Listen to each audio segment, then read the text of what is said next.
नमस्कार दोस्तों, one rank one pension revision को लेकर हमारे सभी पेंशन धारकों के बीच बहुत ही बड़ा मुद्दा उठा हुआ दोस्तों, आपकी जो पेंशन रिवाइज होगी उसमें कितना आपको एरियर का भुगतान किया जाएगा और कब किया जाएगा, इसको लेकर हमारे सभी पेंशन धारक यहाँ पर मीटिंग में मौजूद है। हम आपको पूरी की पूरी डिटेल्ड वीडियो यहाँ पर देंगे, पूरी वीडियो जरूर देखिएगा दोस्तों। मेजर जनरल सतबीर सिंह जी भी और जो सुदेश गोयत जी भी, वो भी यहाँ पर आगे की रणनीति बताएंगे और हमारे जो मुख्य वेटरन्स है वो भी यहाँ पर बैठे। दोस्तों वीडियो को अंत तक जरूर देखिएगा बिना स्किप किए। दोस्तों आपका जो रिवीजन है उसका लास्ट प्रोसेस बाकी है, पूरा का पूरा प्रोसेस कंप्लीट हो चुका है। तो इस वीडियो को लास्ट तक जरूर देखिएगा दोस्तों, ताकि आपको भी पता लग सके कितना रिवीजन आपको कब दिया जाएगा, किस प्रकार से आपको केंद्र सरकार भुगतान करेगी।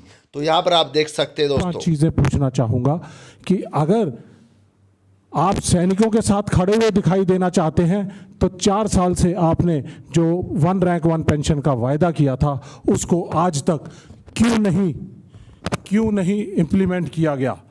और सैनिक समाज इस वजह से पूरी तरह से आंदोलित है, उत्पीड़ित है और अपनी सरकार से कहना चाहता है कि वन रैंक वन पेंशन को immediately without delay without dilution इसको इम्प्लीमेंट करे।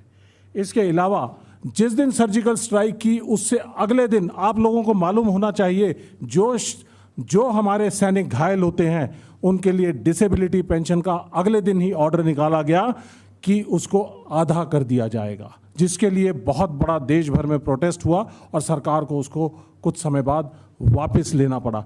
तो क्या सरकार को नहीं मालूम कि एक हाथ क्या कर रहा है? एक हाथ तो सर्जिकल स्ट्राइक कर रहा है और उसकी चेस्ट थंपिंग कर रहा है और दूसरा हाथ उसी शहीद या उसी घायल सैनिक के जो डिसेबिलिटी के पेंशन्स हैं उसको आधा कर रहा है। मैं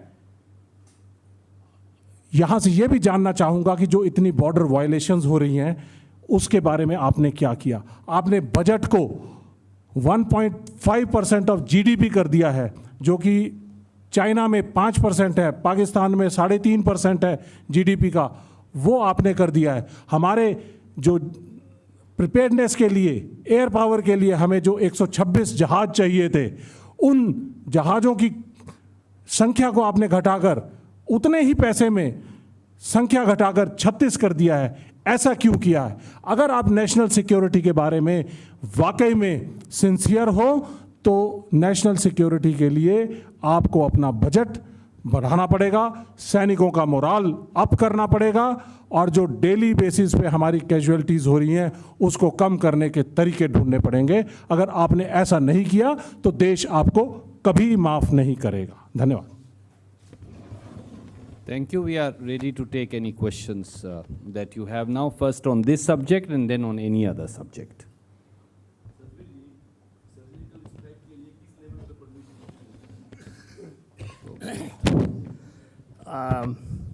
ऐसा है कि ऑपरेशंस तो जो एक सेक्शन कमांडर होता है, अगर उसके ऊपर फायर होता है तो वो फायर करता है। ऑपरेशंस के अंदर एक सेक्शन से लेकर ऊपर तक ये होता है, लेकिन ये जो पीछे जाना, प्लानिंग, ये उस लेवल पे, जिस लेवल पे ऑपरेशंस हो रहे हैं वो वहीं पे परमिशन होती है। आजकल एक्टिव JNK बॉर्डर है, एक्टिव नॉर्थ ईस्ट बॉर्डर है, जहाँ पे कोई ऐसा हरकत पाकिस्तान करता है तो वो हम उसका काउंटर जवाब देते हैं। ऐसी एक नहीं, बहुत उदाहरण है। अगर आप पूछो तो मैं 5-7 उदाहरण आपको दे सकता हूँ, जो अगर उन्होंने हमारे ऊपर एक फायर किया और हमने कैसे किया। एक हमारी नागा बटालियन थी और उनके एक यंग मेजर साहब थे और इनका काम था, जब वो उस एरिया में गई JNK में, तो पाकिस्तानी ऊपर थे, हम नीचे थे, तो वो फायर करके इनको डरा देते थे कि तुम डर के बैठे रहो और कोई हमारे ऊपर फायर मत करना, कोई गलत मत करना, कोई फायर करेंगे तो हम करेंगे इधर से। उन्होंने किया और हमारे 2 जवान वो लेके चले गए उधर। हमारे नागा रेजिमेंट का एक मेजर साहब रात को 2 बजे अपना झोला लेकर एक दरख्त के ऊपर चढ़ गया, 3 राउंड रॉकेट लॉन्चर के लेकर। जब सुबह 4 बजे थोड़ा सा सूर्य का थोड़ा दिन निकलने का बारी आई तो उसने 3 गोले धड़प कर तीनों उनके बर्बाद कर दिए। तो ये हम करते रहे हैं। तो ये कोई हमें ज़रूरत नहीं है किसी की उस लेवल पे पीछे जाने की।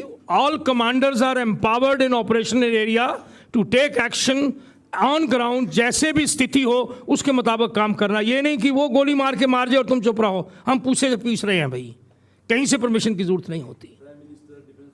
देखिए वो अगर कोई आप नेशनल वॉर या कुछ ऐसे कर रहे हैं तो उसमें नेचुरली ईच लेवल के ऊपर army commander, core commander, div commander, chief of army staff वो आते हैं। आपको 71 की लड़ाई का मालूम है, जब हमारे चीफ साहब को पॉलिटिकल सिस्टम ने बुलाया तो उस वक्त हमारे उस वक्त के चीफ ऑफ आर्मी स्टाफ ने बोला, general Manek Shah, later on field marshal Manek Shah, कि अगर आप अटैक अब करना चाहते हो, जब इंदिरा गांधी जी चाह रहे थे, तो मैं डिफीट आपको लिख के देता हूं। तो ये हर लेवल पे सजेशन होता है, लेकिन अगर आप मेरी बात मानो तो जब मैं तैयार हूंगा तब आप करवाओ। तो उस वक्त के प्रधानमंत्री जी ने chief of army staff then की बात मानकर 6 महीने डिले किया और फिर एक्शन हुए।